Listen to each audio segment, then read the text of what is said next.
Hello friends, welcome to my channel. இன்றைக்கி நம்ம அம்மனுக்கு ஒரு வளையல் மாலை கட்டுறதை பற்றி தான் பார்க்க போகிறோம். இப்போ நான் வந்து ஒரு க்ரீன் வளையல் எடுத்திருக்கேன். இந்த க்ரீன் வளையல் என்ன பண்ணுறேன்னா, நூல் இப்படி உள்ளே இருக்குது, உள்ளேருந்து எடுத்து இப்படி வளையலை சுற்றி இப்படி கொண்டுறேன். அவ்வளோதான், பாருங்கள். நெக்ஸ்ட் இன்னொரு வளையல் எடுங்க. அந்த வளையல் உள்ளேருந்து நூலை கொண்டுட்டு அப்புறம் வளையல் மேலே போட்டு கீழே கொண்டுருங்க. இப்படி இந்த மாதிரி வரும் உங்களுக்கு. அடுத்த கலர் க்ரீன் எடுத்து இப்படி வைக்கிறோம். இப்படி வச்சுட்டு இப்படி ஒரு சுற்று, அவ்வளோதான் உங்களுக்கு. நெக்ஸ்ட் ரெட்டு வளையலுக்குள்ளேருந்து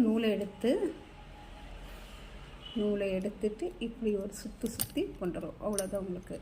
பாருங்கள், இப்படி தான் ஃபுல்லாக. இப்போ நம்ம அழகான வளையல் மாலை ரெடி அம்மனுக்கு.